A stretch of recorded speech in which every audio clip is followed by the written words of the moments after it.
da Gama question came about.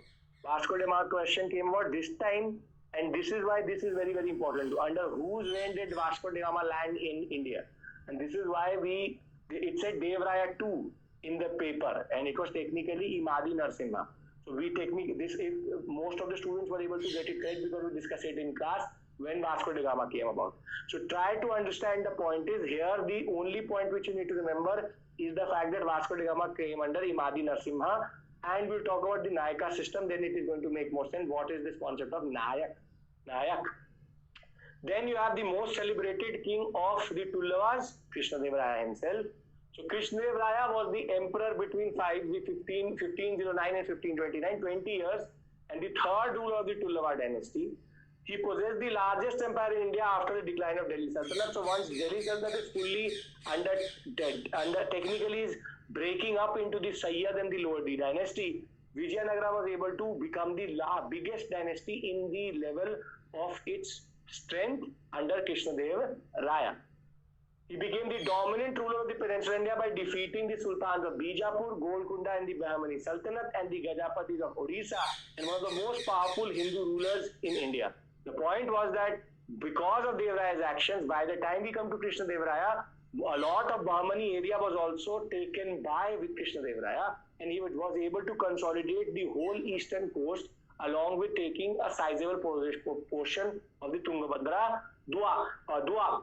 During his reign, he kept a strict control over the ministers. He abolished taxes such as marriage fees. To increase revenue, he brought new land under cultivation by ordering deforestation. And the most important point is that Krishnadeva Raya is known for two very important things.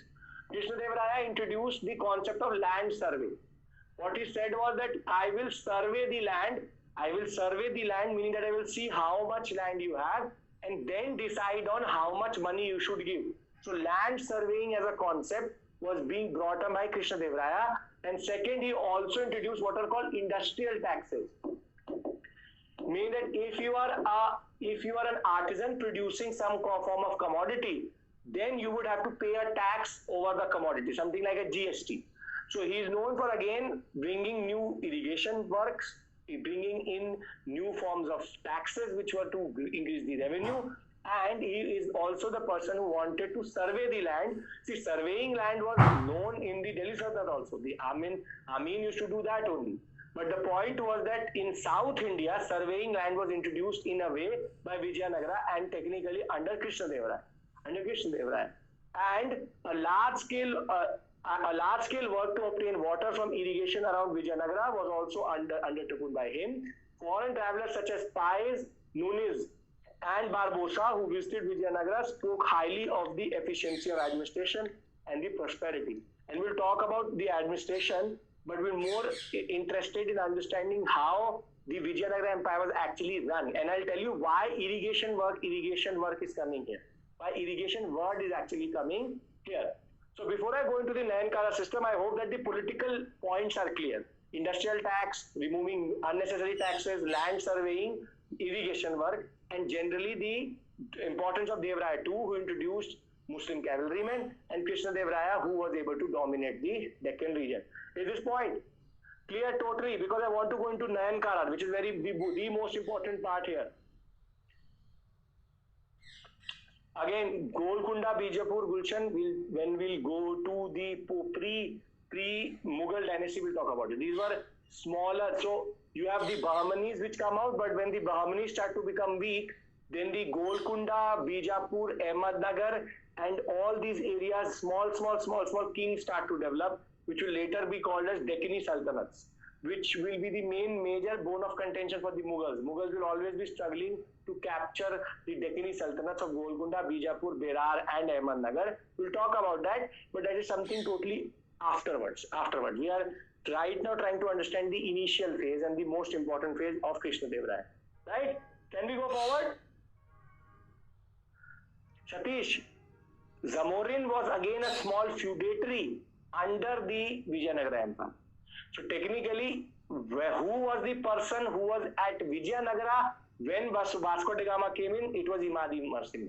Yes, he reached Zamorin. That I know, Zamorians are feudatories of Vijayanagara. Right.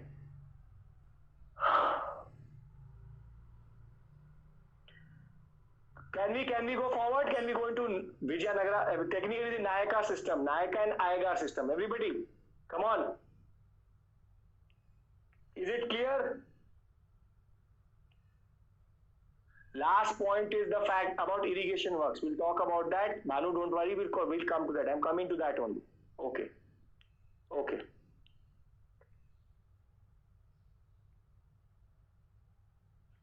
Okay. Nayankara, Nayaka, same thing. Now listen to me. Listen to me. Irrespective of anything, irrespective of any discussion we had about the Vijayanagara being very powerful and everything, at its core, Vijayanagara Empire was technically a very decentralized empire. A very, very decentralized empire. And the way we technically define the administrative setup of the Vijayanagara is through what is called the Nayankara system, sometimes or technically what is called the Nayak system. The Nayak system. So technically, what is the Nayak system? Technically, what is the Nayak system? See, first you need to understand the rural countryside in a way that at the village level, who is the most important? Who is the most important? The local ruler. But in South India, there are the dynamism is different. The first and foremost responsibility of any ruler is making sure that irrigation is there. Because water as a resource in South India is very, very important and rare, because we do not have the Himalayan rivers, but we have peninsular rivers which from time to time reduce their flow and increase their flow. So the river and their irrigation work is very, very important. And that is why every time we are talking about any ruler, we are talking about how they went on expanding the irrigation network. Because irrigation would be something which would give the people a sense that yes, the Vijayanagara kings are technically ruling for us and ruling with us, right? So the responsibility even of a local ruler and even a central ruler or the king or the main monarch is that he or she needs to make sure that the water works are totally perfect.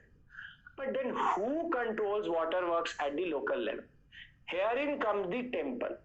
See, temples in North India are religious sites, and to some level political sites. But temples in South India are actually political, economic, and social. All three types of powers it has. Meaning that religiously it was a center of pilgrimage. Okay, you go to a temple to worship. That is obviously implied. That is the basic responsibility. But politically, the temple used to always have a water tank. That is why all Dravida temples, we'll discuss that when we'll do art and culture. All Dravida temples have a water work or water complex with it, because water as a resource is important. That is why any temple you go in South India, there will always be a water tank with it, because controlling water was important. So as a religious center in South India, temples also operated like political centers, because they used to control how irrigation would go to certain sectors of the villages or the area where they were. And as such also had a component in which they could be used, they used to have water with them also. So a resource which is scarce is with them. Second, that temples also acted politically, because the local Rajas and what we call as Nayak technically, the local Rajas and the local power intermediaries used to operate through the temple. Meaning that the temple, if it says to everybody in the village that you have to do something, they will do it. Meaning that the power is dispersed and power is exercised through the temples also. So there is power exertion in the form of controlling the waterworks. Second, the power dissemination or power expression in the way that the temple is used to control people. And third is that they are also political and social centers, because the temples have their own hierarchical system. We did Vedangi and Idangi, meaning that they have already an automatic social organization within them, and economically they are important because the temples used to have from time to time some fairs, some form of pujas, some form of ceremonies in which people could sell their goods and services. Now, meaning that when we talk about the Vijayanagara Empire, the basic unit is a village. But the village is technically not directly controlled by anybody but by a temple. Meaning the temple here is acting like a political, social and economic unit, and is technically seen as a part of the administration. But the Vijayanagara kings had a very unique or peculiar system through which they used to do. What used to happen was that under the Nayankara system, it was believed that all the land in the Vijayanagara Empire was the owner of all the land was technically the king. So the king was the owner of all land, and the king used to give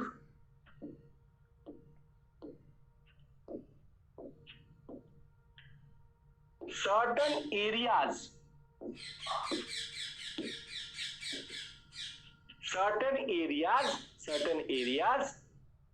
as land grants to Nayaks. Nayaks are technically soldiers and military generals.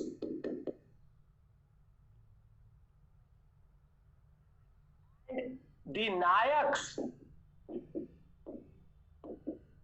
technically then controlled the temples, thereby controlling the village. This is a quintessentially decentralized empire, because what happens is that the land revenue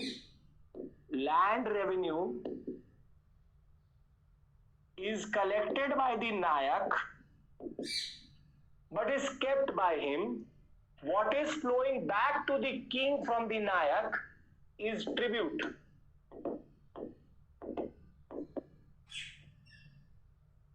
Annual tribute, meaning that it was a system based on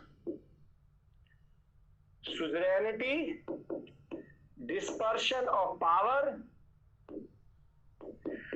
and except for the core area where Krishna Dev Raya and Dev Raya 1, Dev Raya 2 used to collect revenue themselves, the whole Vijayanagara Empire was nothing but a constellation of Nayak or Nayankara grants.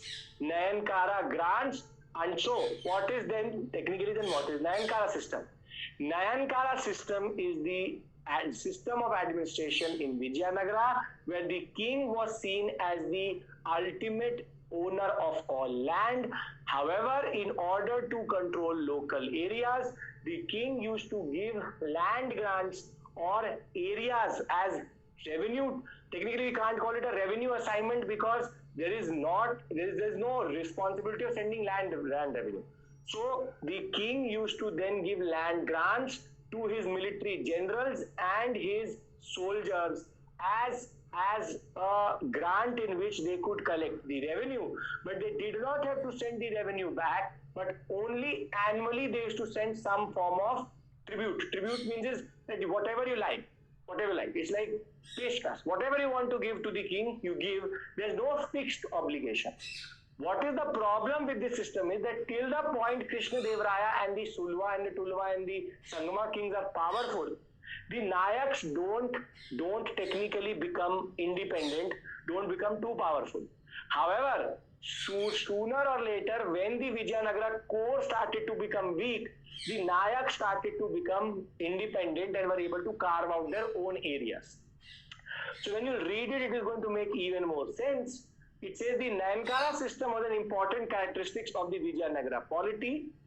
Herein what happens is that the military chief or warriors held the title of Nayaka or Amar Nayaka, the same thing. And under this system, the king was regarded as the owner of the soil and he distributed land to his dependents who were called Nayaks. Now, this do not confuse with Ikta, because in Ikta, the Nayak, the Iqtidar could be changed and the Iqtidar still had to collect the revenue, cut his salary and send the revenue back to Delhi Sultanate. Here, the Nayak has to do nothing like that. The Nayak ruled over their territories with a great measure of freedom. In return, they paid an annual contribution to the imperial government and maintained a sufficient number of troops which helped the king in the war. So fragmented army concept is also there, meaning that each of these Nayakas had their own army. And their army used to then contribute to the king if needed. In course of time, Nayakship became hereditary, and when the central government became very weak and inefficient, Nayaks of Madurai and Tanjore ruled as subordinates under Vijayanagara, soon became prominent after that. So here again, initially,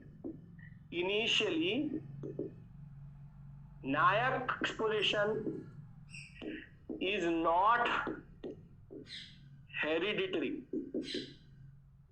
However, by the end of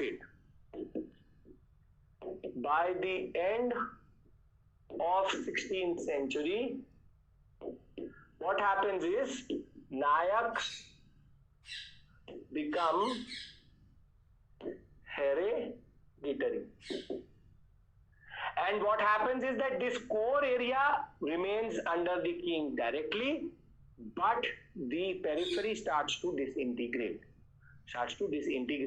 Repeating myself, king is there. King is seen as the ultimate owner of all land. He gives land grants to Nayaks, not as hereditary, but later will become hereditary.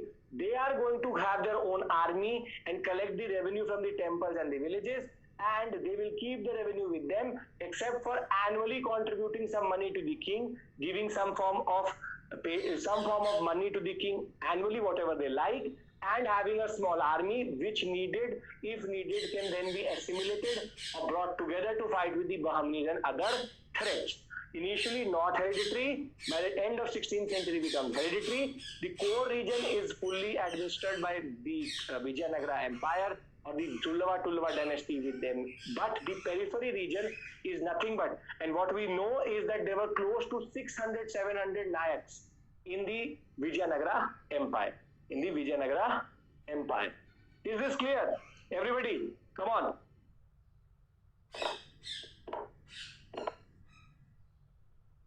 Yes, Sudarshana, that was there. That is why South India is like that. Nayak system was introduced with the Sangama dynasty only. Is this clear, everybody? Come on.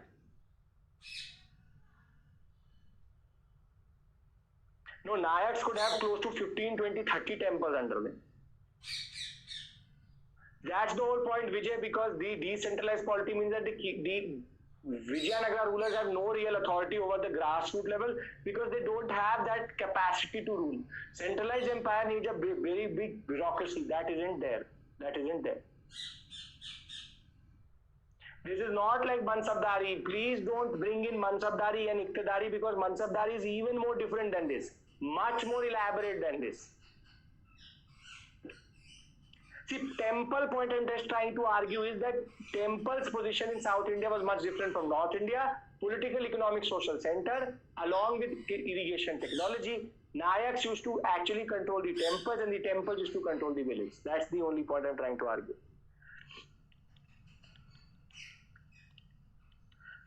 Rishabh, again, this word which you're using would not technically mean anything. That's the whole point.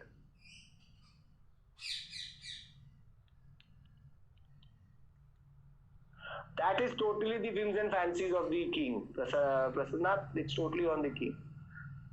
Okay. So see, the first thing is in administration you need to know the Nayankara system. Nayankara system, as I told you, is nothing but a decentralized system of control, technically through land grants, given to military officers. Giving it to military officers means that you always will have the threat of the Nayaks becoming freer and then becoming autonomous and creating their own areas. The example being the Nayaks of Madurai and Tanjore, which later become independent. The point of the matter which needs to be clear in your mind is very, very simple. Very, very simple is the fact that the larger context, the Vijayanagara Empire, which is seen as the greatest Hindu empire, is also a highly decentralized empire in South India at this point of time, and that is based on the Nayaka system we will see in the examination. Nayankara system, Nayaka system, Nayak anything is a decentralized system of land grant giving by the king, initially not hereditary, later hereditary. They have military obligation along with an annual tribute. Land revenue is kept by them. They used to operate through the temples and then thereby control the villages. Is this clear? Can I go forward, everybody?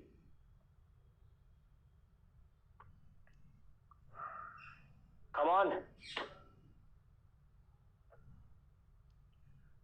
Okay.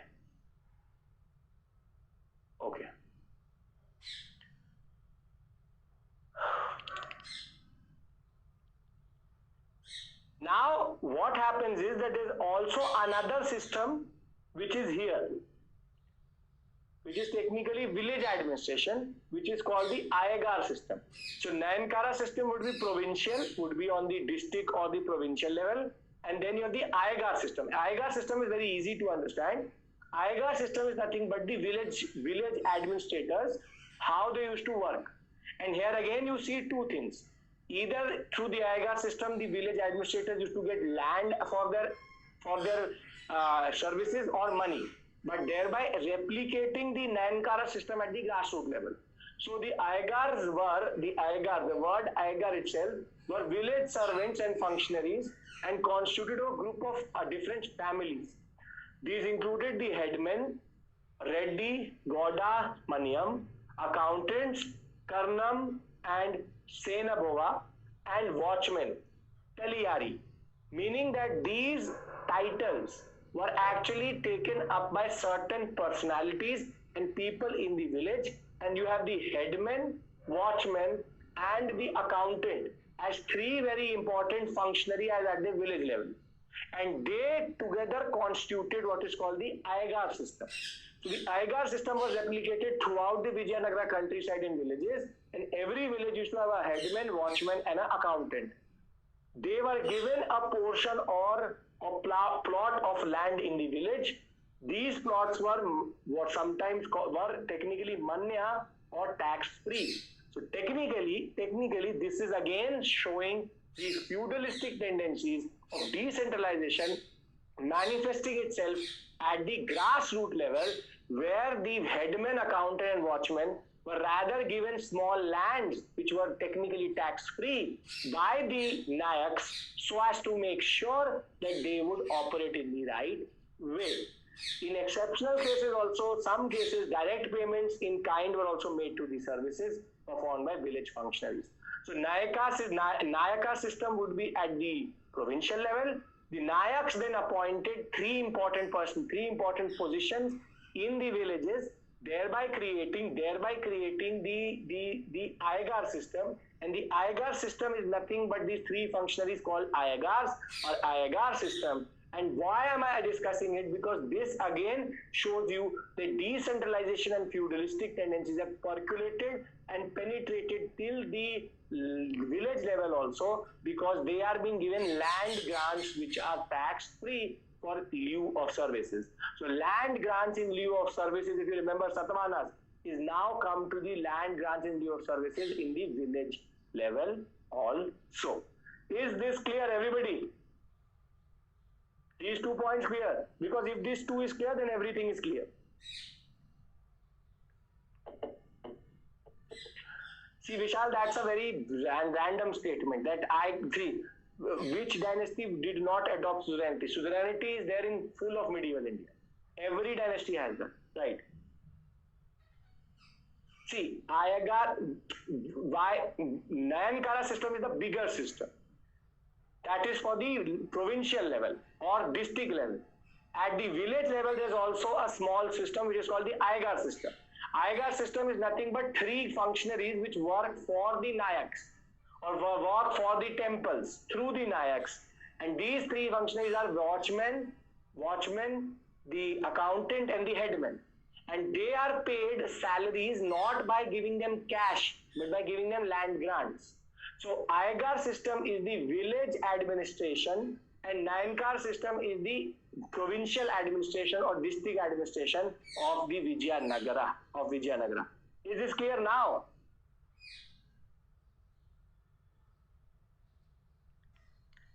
Headman is the person, chief.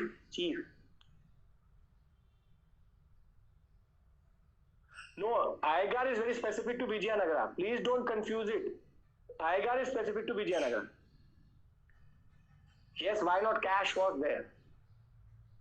Accountant who keeps all the accounts.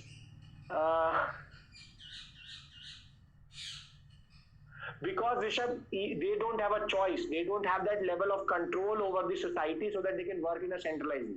It is a matter of convenience. Suzerainty is a matter of convenience. That's it. Right? Vijayanagara. No, we can't say that the village enjoyed autonomy, but the village also had a proper system. That's what we can say. Nayankar and Iyengar are actually specific to Vijayanagara. Nowhere else we see this.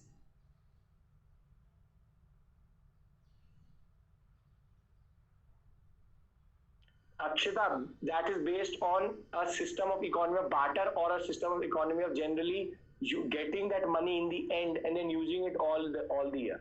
There's no monthly salary concept, but they can get everything in one time in only. Right. Iyengars later will become hereditary. That's a very important point because then these families will become Reddys are very, very important. Very, very important. Reddy, you can write it with I. Reddys are very important and technically become a major families or major surname in South India and are generally considered quite powerful. And that comes from here. So Iyengar also is technically introducing hereditary power in the village system. So once we've done with these 2 systems, Nayankar and Iyengar, we have some terms related to Vijayanagara, which you need to remember. So that how did the whole administration be divided? How was it divided? So you have provinces which are called mandalams or rajyas. Under the province you had the Nadu. So now a Nayak could be given a mandalam also or could be given a Nadu also. That was on the king. So he could have a big area also or small area also. Under that you have the sub-district called the Thala, and under that you have the Grama. Other thing which you already discussed, pagodas or varas are gold coins issued by the Vijayanagara. Tax rate was fixed based on fertility and also sometimes on land survey. This was a specific contribution of Krishnadeva Raya. Fertility means that if it is a very fertile land, you pay more. If it's a very infertile land, you pay less. This is again something which Akbar is going to and technically Sher Shah is going to introduce later. But again in the Vijayanagara Empire, Krishnadeva Raya understood the importance of fertility of land. Then now why are they called Amar Nayaka? There is this core region in the empire. That is the region which the Vijayanagara kings are controlling themselves. But whatever land is outside that area is actually called Amaram. That is why Amar Nayaka. Amaram is the territory with fixed revenue which was given to military chiefs called the Nayaks, who had to maintain a fixed number of horses, elephants, and foot soldiers for the service of the state. So technically, the Nayaka system is more about military obligation. And that is why we say that the Nayaka system is much more closer to feudalism in Europe than the Ikta or what was happening before it. Because the knighthood system in feudalism, the same way in Vijayanagara, you have the Nayaks who are acting like this. For the king, the revenue which is being sent by the Nayak is immaterial. More rather, his military obligation is more important. So all area which is not directly controlled by the king or is outside the purview of the king and is given as a land grant to the Nayaks are called Amaram. So Amaram is the area. So we had Kharaj and Ikta, if you remember yesterday.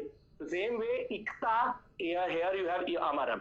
Amaram is the area which is given to Nayaks for their military obligation.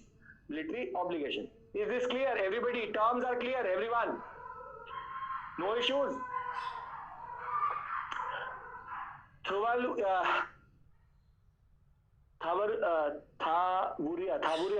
the point is that fertility is based on averages. So they know that this is paying, the yield is more here, the yield is less there. Right.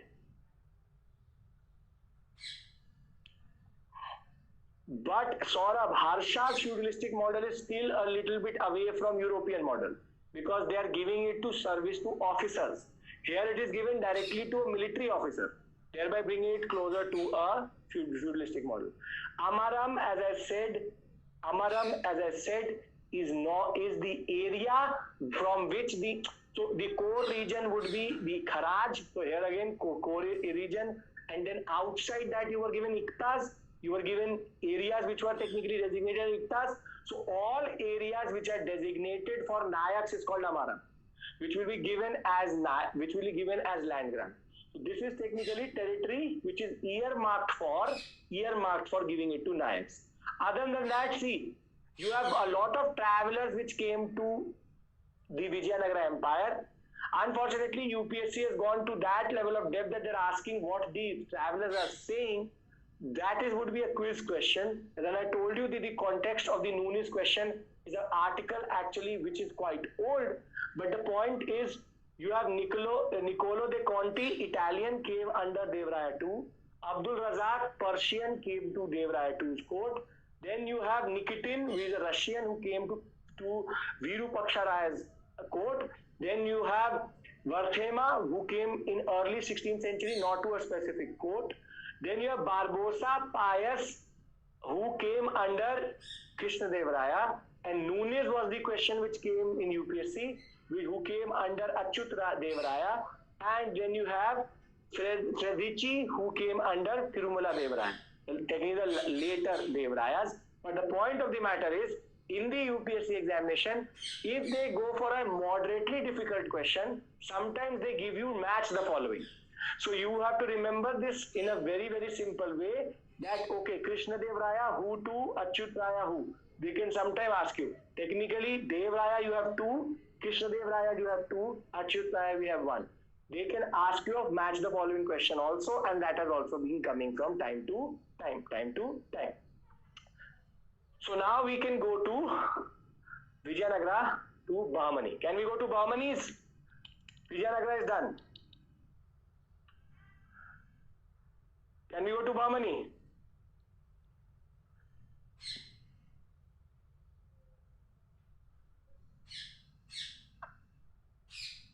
Okay. See, Utkarsh, the point is that the king has no other option.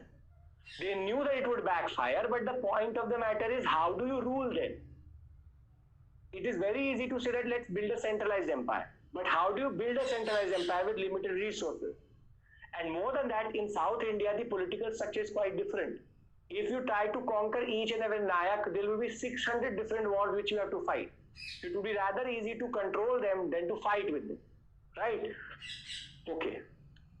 Decline Vijayanagara again because of weak rulers, generally because of the fact that the trade was declining, and the fact that Nayak started to break the empire like anything. So Vijaya Empire automatically disintegrated once the kings became very, very weak. Technically the problem with a decentralized system. So now we have very important, the Bahmani kingdom. See, Ahmednagar is here, Bijapur is here, Golconda is here, and Bidar and Bedar are here. Now the point is, initially all of them would be under Bahmani, and Bahmanis will later, once Bahmanis will become weak, all these areas will automatically become independent, thereby creating what we call as Deccani Sultanates of the kingdom of Bedar, or what we call as Nizam Shahs of Ahmednagar and this that. The point is, we'll discuss them, that is in Mughal India, but the point is that these specific polities will develop out of the Bahmanis only. And Bahmani, as I told you, is important because under Firoz Shah Bahmani, they realized that their weakness was not their army, but their revenue. So it was Alauddin Hassan who established the Bahmani dynasty. The organization of administration under the Bahmanis was then initiated by Muhammad I to consolidate his position in the region. And Alauddin Hassan subdued those who favored Tughlaq rule and tried to win over the local chiefs. So he had to first remove anybody who was affiliated with the Delhi Sultanate and then make the local chiefs also come to them. Here we don't have something called a Nayankara system or an Iyengar system, but Bahmani was also based on decentralized power of suzerainty in which they are controlling the local power centers. Muhammad Shah I, 1358 to 1377, was the next ruler of the Bahmani kingdom, and he defeated Bukka I.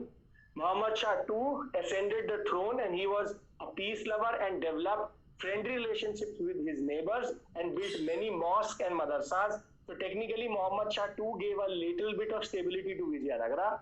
But Vijayanagara, if you remember, it will be only after 1377 that Vijayanagara is going to become what it is after defeating the Sultans of Madurai. The most remarkable figure and the most important ruler, the Krishna Dev Raya of Bahmanis is actually Firoz Shah Bahmani, and a person also called Mahmud Gawan. Muhammad Gawan, and we'll talk about that also. So the most remarkable figure in the Bahmani kingdom during the period was Firoz Shah Bahmani. He was well acquainted with the religious sciences. That is, he was reading a lot of Quran and the commentaries on Quran, and he also understood Sharia law quite well, and was particularly fond of natural sciences such as botany, geometry, and logic.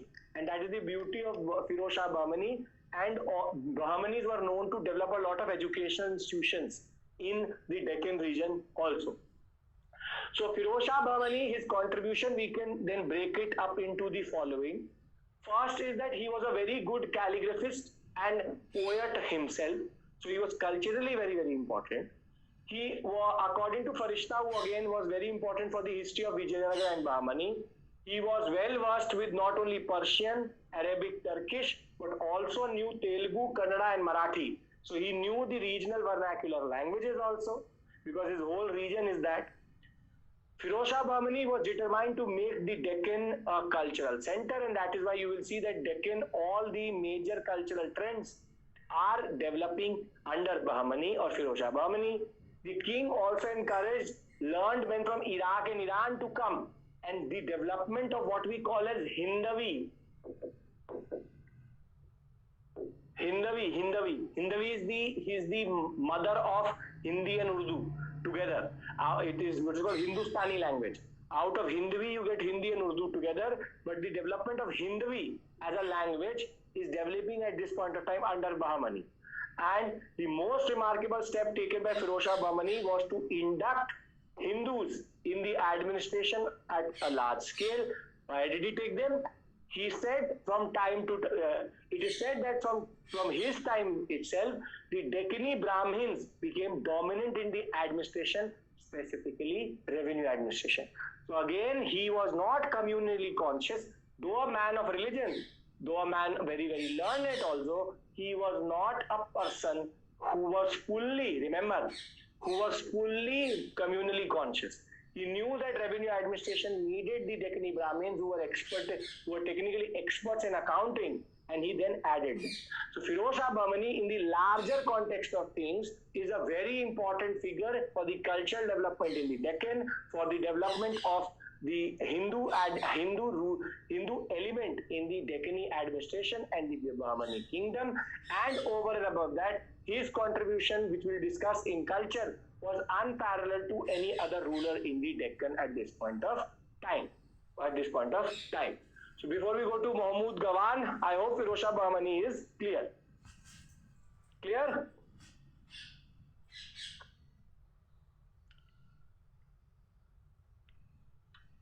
As I told you, Ben, because he is bringing in Turkish, Persian, and a lot of amalgamation of different cultures happening in Deccan. It is actually in Deccan where the Hindavi language will develop, which will later be picked up by the Mughals and Akbar. It will be actually when Braj Bhasha will also enter into Hindavi, and Hindavi will become a very hybrid language where Awadhi, Braj Bhasha, Urdu, and Persian, Turkish, all influences will be there.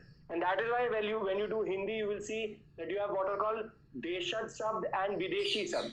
So the word, the concept of Videshi Shabd itself means that all the Deccan languages, over and above that, the amalgamation of all other languages developing at this point of time in the Sultanate and in the Bahmani kingdom lead to the development of this mother of all languages, or the mother of the two major languages, which are called Urdu and Hindi. Right? Can we go forward? Firoz Shah Bahmani, as I said, his general contribution is what? He is the person who introduced Hindu or Deccani Brahmins into the administration, important for his cultural development, more than that, a real consolidator of the Bahman kingdom, and generally a very, very learned and important cultural figure. This is the summary. Can we go forward, everyone? Come on. Religious sciences means theology. Theology means this is the study of religion. Ajay, there's no name for internal territories. Only Amaram is for external territories. Kunal, we'll talk about it later. That is technically technically Urdu as a language develops during not in medieval India but modern India. Okay, perfect. Mukul, as I am telling you, when we'll go to post-independence, we will talk about Hindi and Urdu. We'll talk about Hindustani language or Hindavi. We'll talk about that. Don't get caught up into this right now, because the communalization of language also happens post-independence. We'll talk about that. Right. I have previous year questions here, don't worry. Okay, we'll do that once we finish with this. So let's talk about, we have only 2-3 slides left. The point is, we have Mahmud Gawan. See, Gawan is important because much like Firoz Shah Bahmani, he is also a very important figure when it comes to the cultural development of Deccan. He was first initially picked up by Firoz Shah Bahmani himself, made into prime minister, and later he will also become an important ruler in the larger context.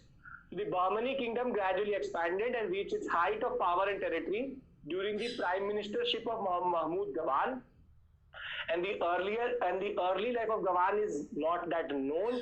What we know is that he was Iranian by birth and was first a trader. He was introduced to the Sultan. Sultan is nothing but Firoz Shah Bahmani.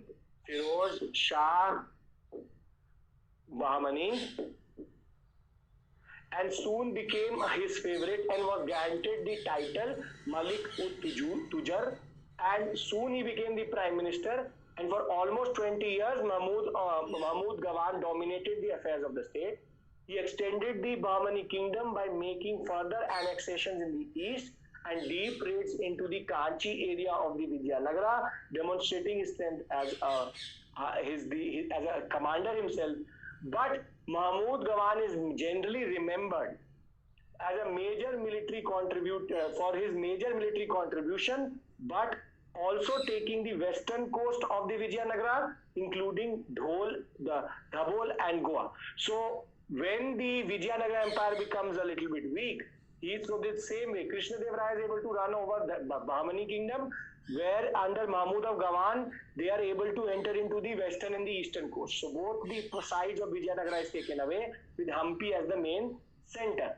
The loss of these ports was a major blow to the Vijayanagara, another important for their decline, and control of Goa and Dabhol led to further expansion of Bahmani overseas trade in Iran, Iraq, and it had a very proper internal trade. So Gawan was smart enough to realize that for Vijayanagara to be dead, let's stop or capture its ports. Rather than going for Tugabandra Delta or Tugabandra Doab, we go for the ports.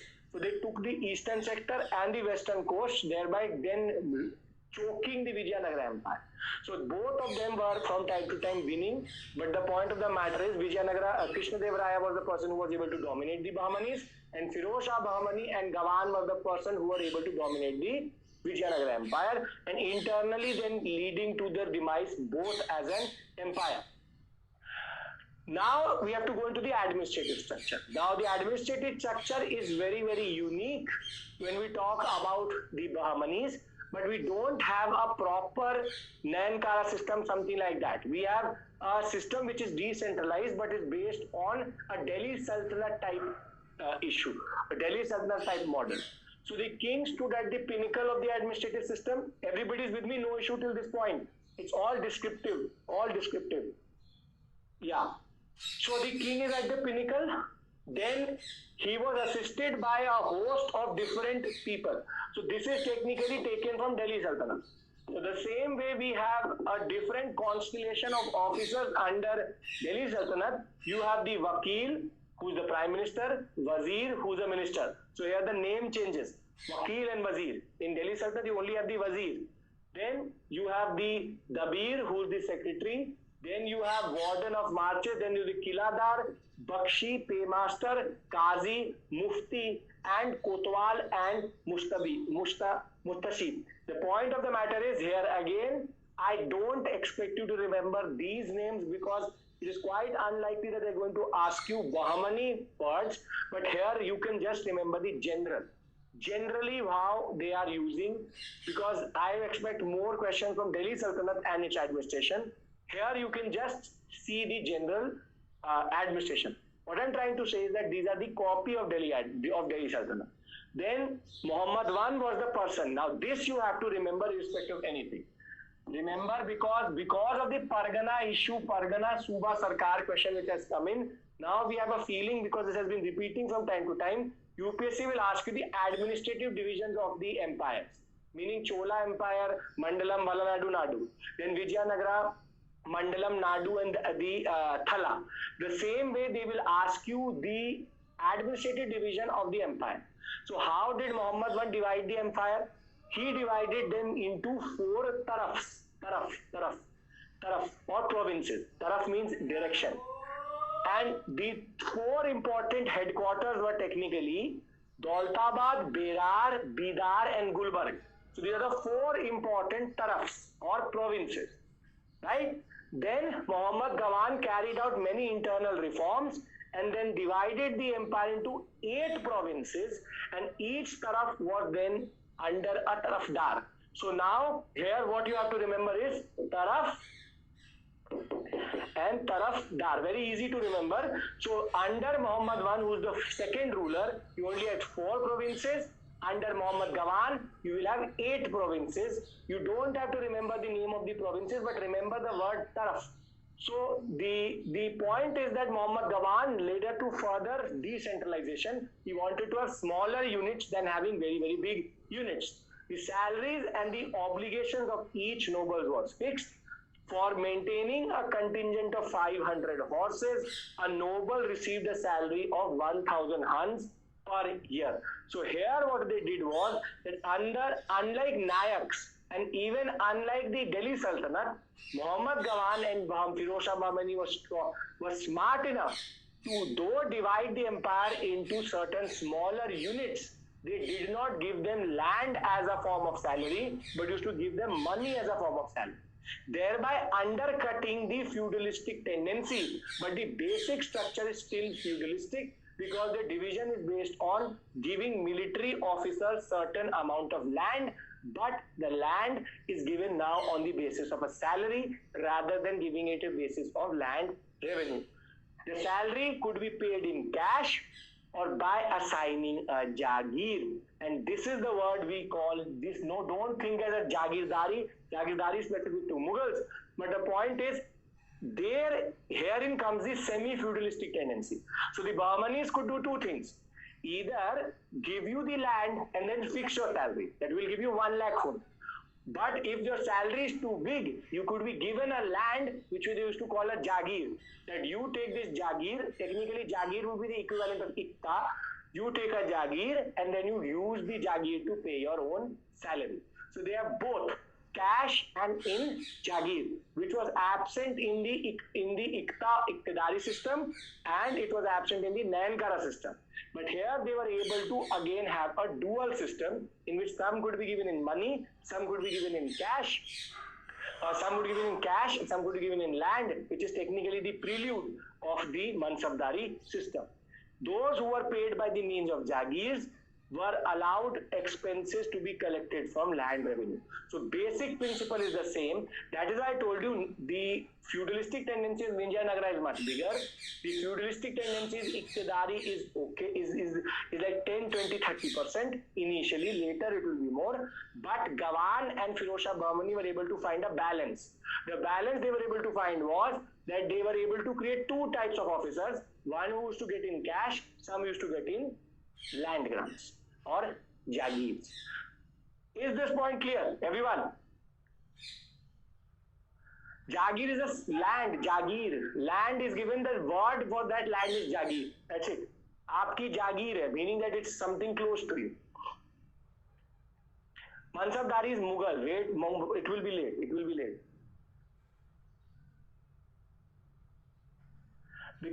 The Nayak, because of the fact that both have different economies, and Vijayanagara was based on this temple structure, that is why it needed to be Nayak. They would never be able to pay in cash because that was not the resource base of Vijayanagara Empire is not that strong to pay everybody in cash. More than that, they were not ready to pay in cash because the principle was quite different. Here it is based on Delhi Sultanate, so they modified the Ikta system to add a cash element. That's the whole point. Jagir is a land grant, yes. So land is given, that how can we say system of land grant changed? Land grant system is in principle the same, but here it is based on giving in lieu of services very specific to medieval India, right?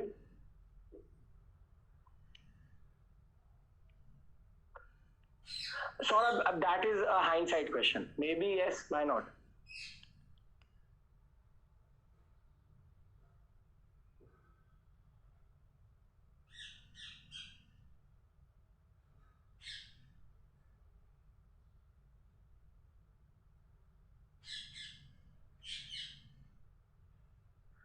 Anurag, I don't get why you're writing that, because each and every unit of medieval India is covered.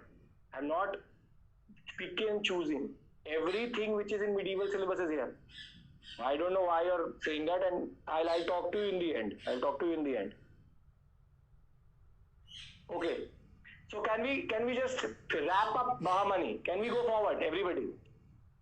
If you ever open a book, Anurag, you would see that every theme which is in the book is covered here. So don't judge the book by its cover itself, right? Okay. Perfect. Last point is the art and architecture. We'll discuss it in even more detail in art and architecture, the 9 units which we're going to cover. But just as a sub note here, you need to know that the Bahmanis are generally known for their contribution. Meaning that Muhammad Gawan was a great patron of arts. He built a magnificent madrasa and college in Bidar. This fine building, which is decorated with colored tiles, was 3-story high and an accommodation of 1,000 teachers and students who were given clothes and foods for free. So the most famous scholars of the time belonging to Iran and Iraq came to this madrasa. So technically it would be the Nalanda and the Vikramshila of Bidar, are very, very important when we talk about the general administration, general contribution. So with this, we technically finish Vijayanagara and Bahmani. Before I go to the previous year questions, you need to understand one thing. There are two subsets here when we talk about medieval. You have early medieval dynasties which we covered. Then you have Delhi Sultanate, and Delhi Sultanate and Vijayanagara Bahmani are technically together, because by the time Tughlaqs come to power, Vijayanagara and Bahmani is already coming into existence. So now we have done the first phase of medieval India, whereby reaching the 16th century. And then on Monday, when we will come back, we will start with the Sayyads, Lodhis, then go to Mughals. In Mughal, we will then take 2 classes because there's a long discussion which we need to have. Babur, Humayun, Sher Shah. Sher Shah's administration is important. Then we'll talk about Akbar, Jahangir, Aurangzeb. Here again, political history will be done separately. But the more important themes in Mughal India are rather Mansabdari, Jagirdari, which we will discuss in a proper detail. Then we will discuss the Rajput policy, then we'll discuss the religious policy, and then we'll try to understand Aurangzeb in a new light, and thereby completing the Mughal on Monday and Tuesday. On the Tuesday class, we will also go to the Maratha Empire under Shivaji and try to understand what was the administrative structure under it. Because see, Marathas you properly do in modern India. When we'll do modern, we'll talk about Marathas more. But in the initial phase, which is till 18th century, 17th century discussion, I will do here. And then on Wednesday, we'll do Bhakti and Sufi movement, thereby understanding what is the concept of Bhaktism and Sufism, and then doing the previous year question and closing medieval. So Thursday we will start with art and culture. This is the structure of what is going to be there. So I hope Vijayanagara Bahmani is totally clear with everybody. It's totally clear with everybody. Right? Technically, Vijay, I gave you a short summary right now. So three classes of medieval is there.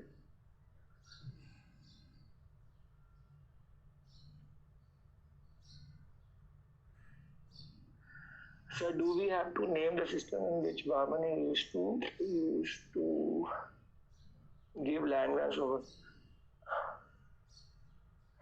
Deepak, Ishan, technically there's no specific name to this system. We don't give it a name. It's called Bahmani administration. No specific name is given to the system. Okay.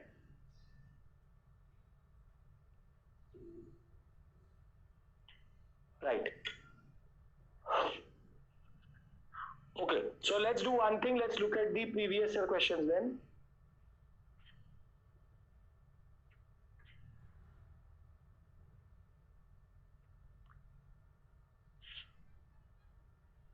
So we'll do 4 questions here because Mughal questions we'll do after we've done with Mughal. So as you know, question is going, I'm going to read the question with you. Use the polling feature. You're going to answer it. Again, it is based on application of knowledge. Medieval 3 to 5 questions every year comes in. So there's no issue in that. You need to then develop in that way. Right? So let's look at the first question. The reference to Indian history, which one of the following is the essential element or elements of feudal system? 2015. A very strong centralized political authority and a weak provincial and local political authority. Emergence of administrative structure based on control and possession of land. Creation of lord-vassal relationship between the feudal lord and his overlord. Select the correct answers from the given below. 1 and 2 only, 2 and 3 only, 3 only, 1, 2 and 3. I'm going to push it. This will appear to you. Read it. I'm going to give you time to read it and then the poll is going to come to you. No, Prasanna, don't need to learn all Tirthankaras. No, in no way.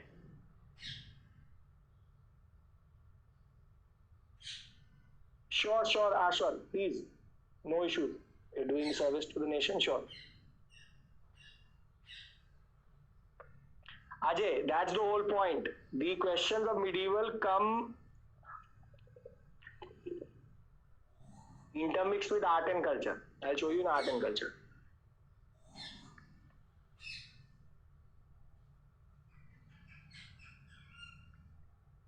See, Anand, as I told you, for PCS examination, the approach changes because that is the some then obscure dynasties. UPSC will never ask that question.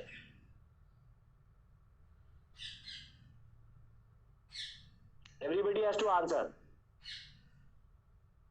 How many is sufficient? Yes, Anurag, tell me, what have we left? You tell me, we'll do that.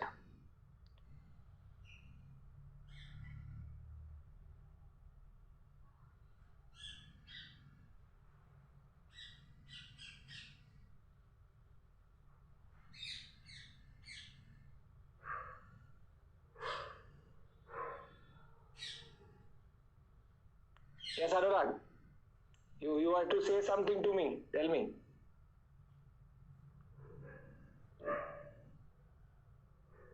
Yes, Ashwant, please.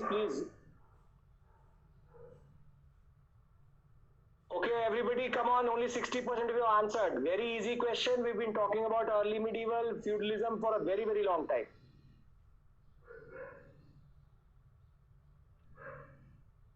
As of now, yes, never know.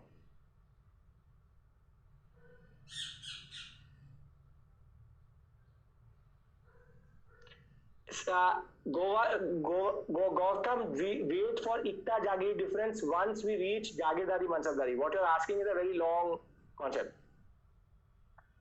Pradya, economy and society of Vijayanagar is technically integral to what was happening in Delhi Sultanate. So not specifically we do it, separately we don't do it. It's linked to the larger Delhi Sultanate empire. Yes, obviously, Khushi. Yes. Okay. That is not possible, Abhinav. Everybody has a different type of system, so we can't do that. Okay. So, 18% of you say A, 53% of you say B, 12% of you say C, and 17% of you say D. Now 53% of you are totally correct. Right.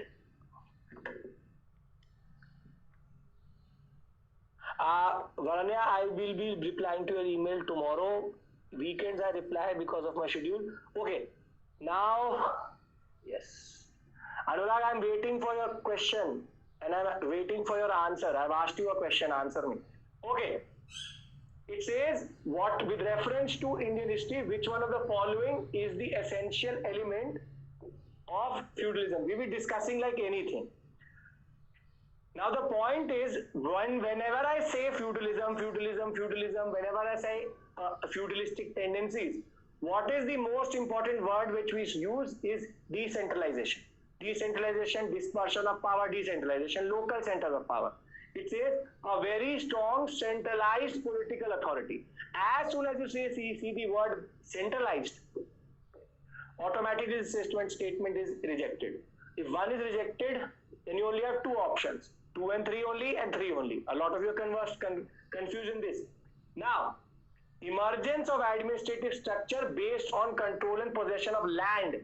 Land as a form of decentralization. Emergence of administrative structure based on control and possession of land. Totally correct. Why? Because land grant was the process through which, even in Europe and in India, technically in Europe it is also based on an estate system. In India also it is based on land grants given to certain officials.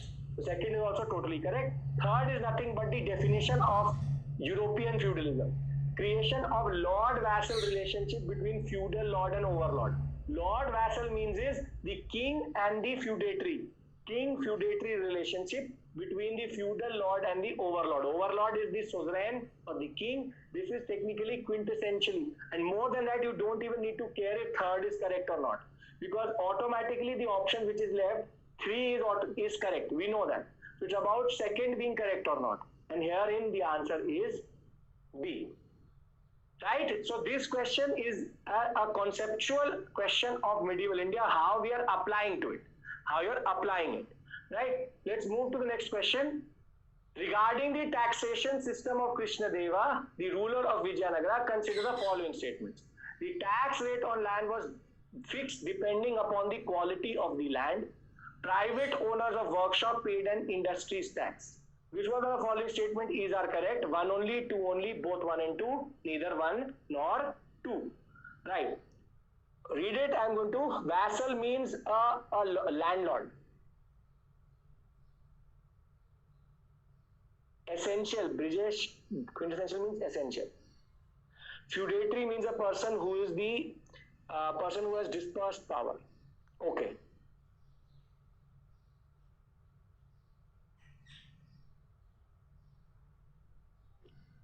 Come on, everyone.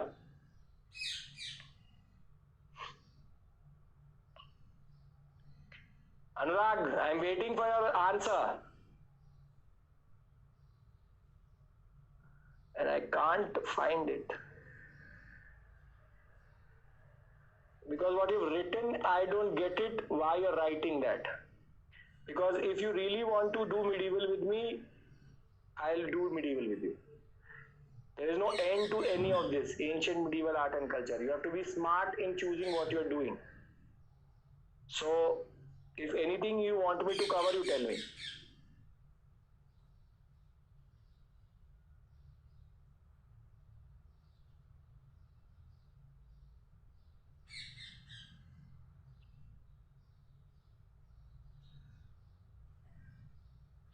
See, as Alok is, see, that's the whole point, Alok. The point is that to do what you to do topics which you expect to come each and every year.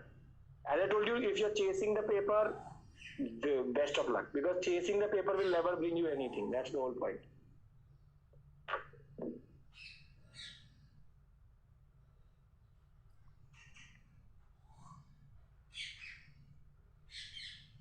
Okay.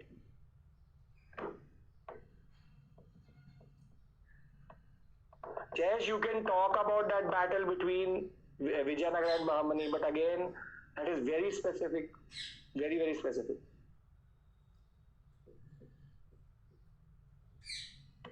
PPTs are enough. Arvind, as I told you, Vijayanagara and Bahamani, the empire, their economy is not independent of Delhi Sultanate, and their societal development is also not independent of Delhi Sultanate.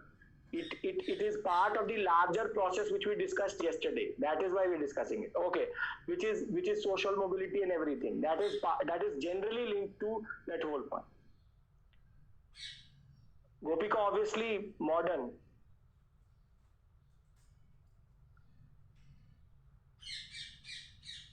Right. Not important. Bansika maybe for the state PCS, not here. Okay. Share the option. Yes, it was Abdullah. Yes, Nishant. Okay. 25% of you say A, 11% of you say B, 57%, which is the correct option here, C, and 6% of you say D. See, this is something very specific to Krishna Dev Raya, and we discussed this in class also. The fact is that this was based on fertility. The word we used is fertility. Fertility means quality of land. And the tax rate was decided on quality of land. Yes, it was decided on quality of land by Krishna Dev Raya. And as I told you, on workshops, he tried to put in something like a GST, which is an industry's tax, because he wanted to raise as much revenue as possible. So the answer here is both 1 and 2. Totally correct. C. Banjaras during the medieval period of Indian history are generally agriculturists, warriors, weavers, traders. One of the easiest question, a free question which UPSC gave.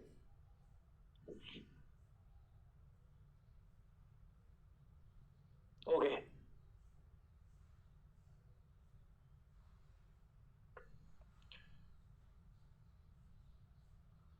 How we can be? See, Prasanna, don't. When you are doing the webinars, when you're doing these sessions, then you don't have to go back to the magazines and affair. You have to create your own repository. That's the only way you can go forward. Land revenue and tax, land on tax is the same thing, Shankar.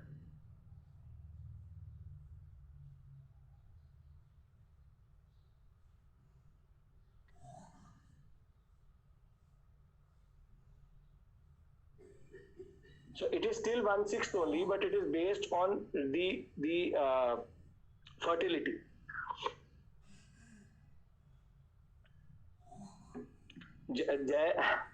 Jenny, I always say that later Gupta period feudalistic tendencies coming. You always talk about that.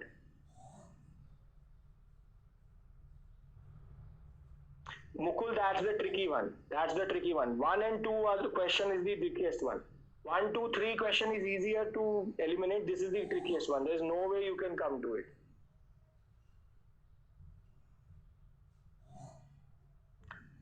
Uzma, try to use logic. Try to use logic.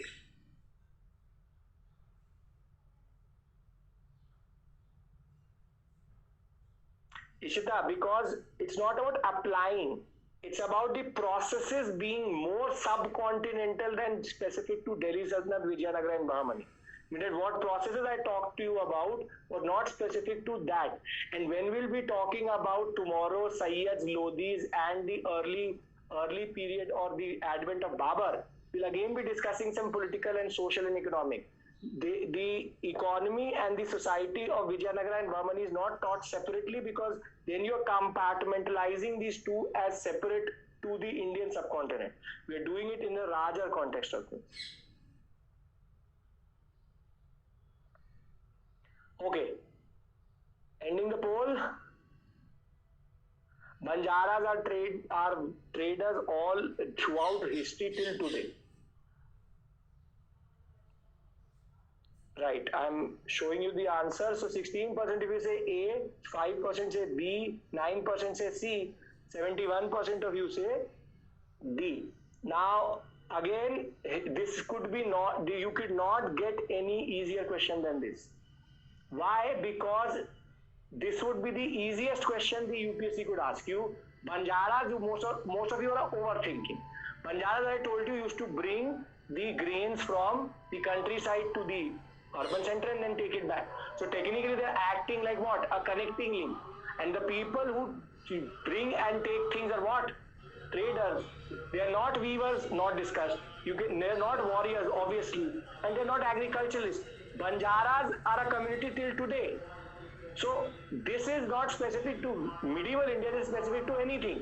That is why they are saying in the period of Indian history and medieval period to give you context. But even till today, in Indian history, Banjaras are known to be traders. Generally, this is not specific to a period, it's generally that. And the people who connect the countryside to the urban center is a trader only. Right. Very good question, 2019. I think this is the last question. Yeah, Babar's advent will see tomorrow. Consider the following statements. In the revenue administration of Delhi Sultanate, the person in charge of revenue collection was known as Amil. The Ikta system of the Sultans of Delhi was an ancient indigenous institution. This is why I have given you this question. The office of Mir Bakshi came into existence during the reign of Khilji Sultans of Delhi. Which of the following statements are correct? 1 only, 1 and 2 only, 3 only, 1, 2 and 3.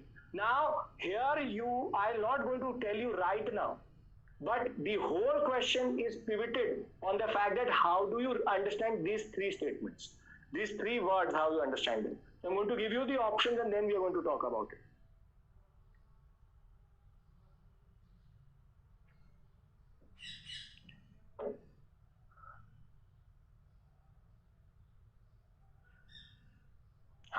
Okay. Come on, everybody has to answer.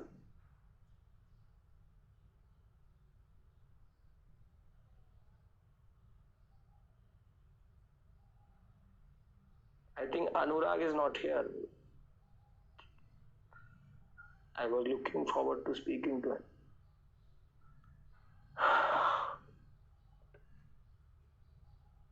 Himanshu, I don't know what different sources you are referring to for Banjaras being agriculturist and animal husbandry. See, that is even a contradictory statement itself. They can't be agriculturist and animal husbandry, and then technically, some sources would say nomadic pastoralist, or being saying that they are agriculturists. But Banjaras have never been that. So I don't know which source you are referring to. Banjaras are known to be nomadic people traveling around. And Banjaras are also known to be traders because they sell things, local things internally.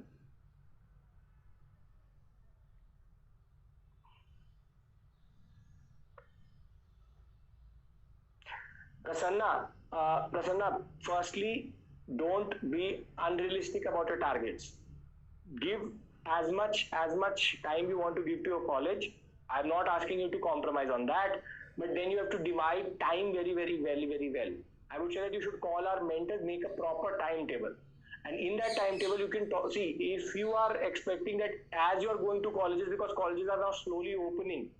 And once you are expecting that I will go to the college also, I will remember this also. Obviously, once you reach college, everything what you've done in the past 3 hours will not stay with you, because you will do another set of different understanding, and that is equally important for your life. So I would say that it's more about coming back and revising than thinking that I'm not able to retain. So that is a natural. Most of you have to go to colleges. When you reach the college gate, automatically you will start to study something totally different. So this will automatically go out of your mind. That is human tendency. It's about revising after you come back and just refreshing what we've done. Okay, everyone. Only 50% if you are answering. Come on, everybody has to.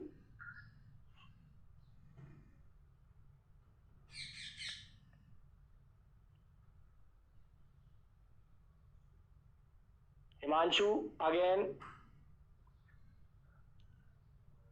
But does the tribal.nic.in talk about medieval India? This is the problem of overthinking. Does it talk about medieval India? No, it does not talk about medieval India. It says primary occupation today. Today, it's not about medieval India.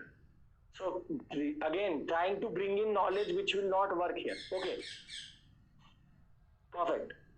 And the poll, here again it's a mixed bag. 18% A, 11% B, 23% C, 48% D. Here the answer is D, but the point is I want to read the second option with you. It's an easy question, but the point is it's about second question. Now, the Revenue Administration of Delhi Sultanate, in charge of revenue collection is Amil. Yes, we discussed in class totally Amil. Amil is the person who surveys. Mir Bakshi came into existence with the coming of Khiljis. Yes, before Mir Bakshi, the position was called Arz-e Mamlik. We discussed that also. But the point is, this second statement checks if you really are learning. Your answer is D, obviously, but D is about how you are actually understanding the issues and what is discussed in class generally. What does it say? The Iqta system of Sultans of Delhi was an ancient indigenous institution. Now, the point of the matter is, where do the Sultans of Delhi come from? They come from Central Asia. So if they come from Central Asia, the word indigenous, the Turks come from Central Asia, Mamluks come from Central Asia, then the word indigenous here does not mean ancient, does not mean Indian subcontinent. It means Central Asia. And I told you that the Iqta system is not specific to Delhi Sultanate. It is something which was always there in the Turkish and the Samanid, in the Khwarizmi and the Kuridian Empire.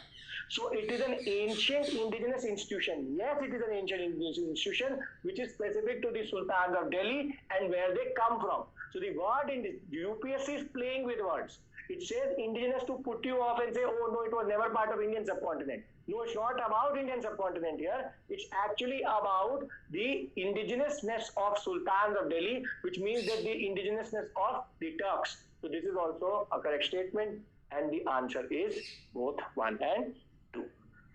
Sorry, is 1, 2 and 3. Answer is D. So with this, we finish the previous year questions till this point.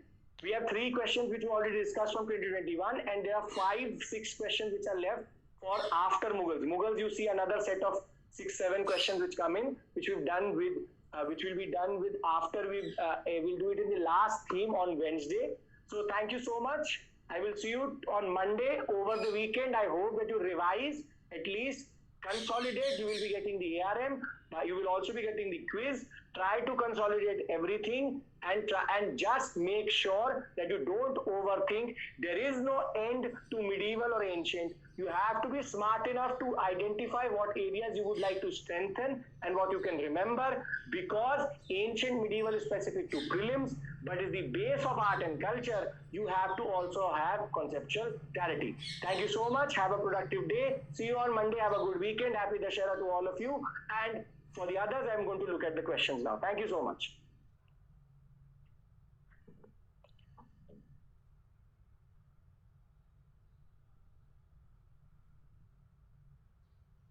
Amil is the collector. Amin is the surveyor. No, yeah, Ajay, we discussed this. Once the Khiljis come in, they change the nomenclature. Iqta system was there in indigenous, it was there initially also, in technically specific to the Turkish, Islamic Turkish tribes, brought into India by the sultans. Mir Bakshi is nothing but he is the head of the military department, but he is nothing but Ariz-e Mamlik. The word name changes under the Khiljis.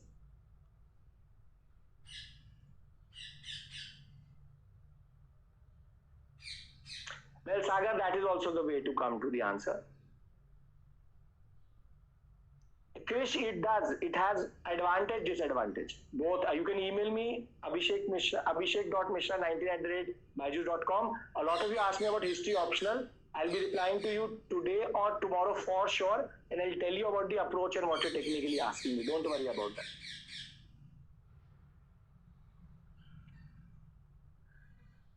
Yes, Ishita, that's the whole point. That's the whole point. Imperial government means central government.